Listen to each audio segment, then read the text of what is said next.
Estamos en el 8º programa de la serie Oaxaca en la Historia, que forma parte de lo que es la conmemoración de los 485 años de ser Oaxaca ciudad. Y tenemos en cuenta cómo a mediados del siglo XIX, habiendo salido Juárez en 1858 y estando ya en la vicepresidencia, empieza a convocar a una pléyade de hombres, de oaxaqueños inmersos en el liberalismo, y los invita a colaborar con él. Así que ahí tenemos personajes como don Matías Romero, como Félix Romero, como Manuel Ruiz, como Ignacio Mariscal, gentes que participarían con él en todo lo que es la Reforma. La Reforma fue un movimiento de 127 leyes en las cuales se daba toda una idea de separación Iglesia-Estado. Sí que Oaxaca, con hombres fuera de ella, con personajes que habían fallecido ya por servir al Estado, como don Marcos Pérez, y personajes que estaban inmersos ya en la vida nacional, no deja de tener el cultivo de la oratoria, de las letras, y empiezan a surgir personajes que empiezan a escribir la historia de Oaxaca, como el padre José Antonio Gay, como otros personajes que se significaron con su pluma en los diferentes diarios nacionales. Oaxaca vive una etapa difícil, porque toda la guerra de la Reforma y luego la intervención afecta a Oaxaca. Es invadida, son destruidos sus edificios, balaceados, y Oaxaca empieza a sentir de alguna forma toda la convulsión, hasta que en 1867 ya hay tranquilidad. A partir de ese momento, Juárez gobierna el país, y lo gobierna a través de dos elecciones, una en donde participa Porfirio Díaz y pierde, y otra donde participa Porfirio Díaz, Lerdo de Tejada y Benito Juárez. La repetición de un movimiento que se había ha sido el de la Noria, había fracasado y había costado la vida a Félix Díaz, que había salido huyendo, queriendo levantar al Istmo, que no le hace caso, están en sus fiestas, y en ese enojo, en ese arranque de ira, Laza, el santo San Vicente de Juchitán, lo arrastra y se lo lleva. Posteriormente le es devuelto, pero le cuesta la vida al seguir los juchitecos y hacerlo prisionero ya cerca de Pochutla. Oaxaca empieza a sentir tranquilidad, nombran benemérito del Estado a Porfirio Díaz, nombran benemérito del Estado a Benito Juárez, y empieza con esa idea Porfirio Díaz de establecerse ya en el cultivo de la morera para la alimentación del gusano de seda. Posteriormente, al perder con Lerdo y con Juárez, se retira a Tuxtepec y inicia el plan de Tuxtepec, en donde enarbolaba la idea de la no reelección. Juárez fallece el 18 de julio de 1872, y don Benito Juárez, que había gobernado 12 años el país entre lo que era interinatos y pudo haber elecciones, no deja de estar cerca de Oaxaca, de su tierra, y no deja de preocuparse por Oaxaca, pero no logra mucho por todas las guerras, así que en ese momento Juárez lo único que tiene que hacer es establecer su gobierno en la Ciudad de México, ocupar el Palacio Nacional, restablecer, hacer reformas, convocar a plebiscito nuevamente con la idea de lo que sería el establecimiento o la introducción de esas leyes de reforma en la Constitución. Y en eso es cuando fallece. Primeramente en 1871 su esposa, Margarita, y luego él. Esa herencia de don Benito Juárez esa idea de ser el arquitecto de la nación, de haberla defendido, de haber sobrevivido a esas guerras, le da la imagen tan grande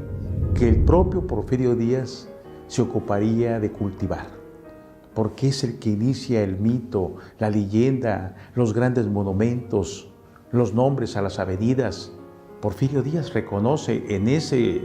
maestro, en ese director del instituto, en ese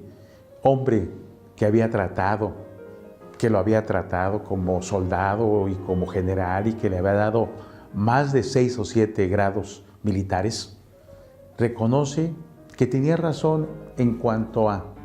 primero el país, primero la nación. Así que viene una etapa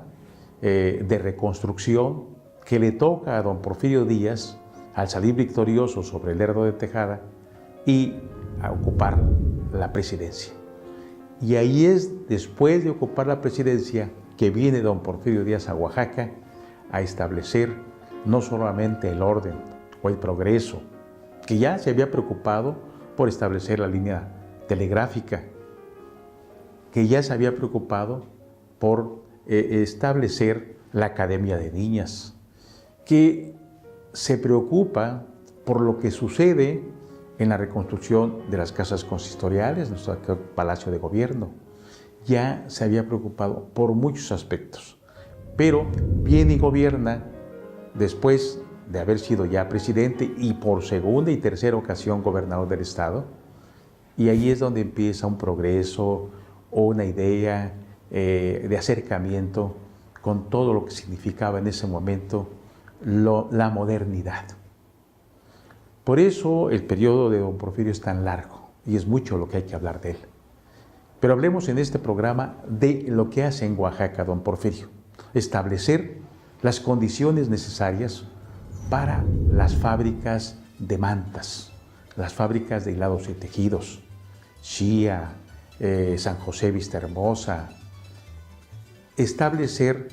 la base de lo que sería una industria eléctrica, lo que es la hidroeléctrica de allá, de Itla, que nos llegaría a través de los cables de las compañías de Grayson y Zorrilla, de esa modernidad, de establecer el alumbrado público ya como un alumbrado eléctrico. Si bien él había establecido al principio un alumbrado que era ya no el de aceite, sino un alumbrado de carburo, es el que moderniza el kiosco construido por Benjueiro, un segundo kiosco más amplio para las retretas, para nuestras audiciones musicales, el que procura la modernidad. Empieza Oaxaca a entrar a un proceso de modernidad y sienta las bases para que, siendo presidente de la República, pudiera llegar a Oaxaca el ferrocarril, las vías férreas, el tren. Y esto se da el 12 de noviembre de 1892, cuando viene el propio presidente a inaugurar. Pero este periodo de gobernador de don Porfirio nos permite muchas cosas y muchos aspectos. Florecen las haciendas, el trabajo es continuo, hay paz. Pero sobre todo don Porfirio, viendo que después de los licenciamientos, cuando se les da licencia a los soldados que formaban las grandes columnas de lo que eran las divisiones del Ejército de Oriente, y que muchos de ellos se convirtieron en gavillas, y que empezó el bandolero a saltar en la cuesta de Ocotlán, en las cuestas de San Juan del Rey, hoy San Juan del Estado. Cuando se da todo esto y estas revueltas en el Estado, él apacigua el Estado. Posteriormente lo haría como presidente de la República, alcanzando todo lo que es la zona del altiplano, Guanajuato, Río Frío y todas esas partes en donde él forma lo que serían los rurales, que serían gentes avesadas en las armas y que hacen persecución en el Bajío a personajes como el Zarco y otros que tomaron o tuvieron mucha fama por ser gavillas muy organizadas de más de 200 gentes. Don Porfirio Díaz, si moderniza Oaxaca, y lo va a seguir haciendo después, tenemos que reconocer en él muchos de los elementos. la construcción del puente que lleva su nombre, Puente Porfirio Díaz. Algunos todavía reconocen en él al cuarto centenario. Hoy son 3 puentes realmente, ya no es uno, son 3 puentes que permiten un paso de 4 carriles para el tránsito vehicular que va a la cercana población de Santa Cruz, Jococotlán. Otra vía que era del tren, que es la que usan como peatones, y una tercera vía que hoy se terminó o se concluyó con base a un proyecto que es el tren urbano, que es el Metrobús, que este Metrobús ya de llantas, ya de camiones, pues van a permitir el acercamiento a las poblaciones cercanas y que han crecido enormemente municipios conurbados que hacen que esta ciudad ya se convierta en una gran ciudad. Porfirio Díaz, hablando del personaje repetidamente, es el que después de haber tenido la fortuna, la dicha de ser un brillante estudiante de Derecho y un buen seminarista, es el que también le procura lo mejor al instituto y es el que inicia el movimiento para que sea reconstruido, reedificado lo que es el viejo seminario para que ocupaba en ese momento el instituto desde 1860. Se inician las obras, es el que pone y quita gobernadores, es el que deja a Martín González después de Gregorio N. Chávez y es el que deja a Emilio Pimentel desde 1902 hasta 1911, el que basado en su amor a Oaxaca, en su cariño, con una vida amplia, vasta, que seguiremos hablando de él en el próximo programa, de esta serie para conmemorar el 485 aniversario de esta hermosa ciudad de Oaxaca. ¿Y por qué? Porque fue erigida en ciudad el 25 de abril de 1532. Agradeciendo su atención, solamente me queda invitarlos al siguiente programa de esta serie, Oaxaca en la historia.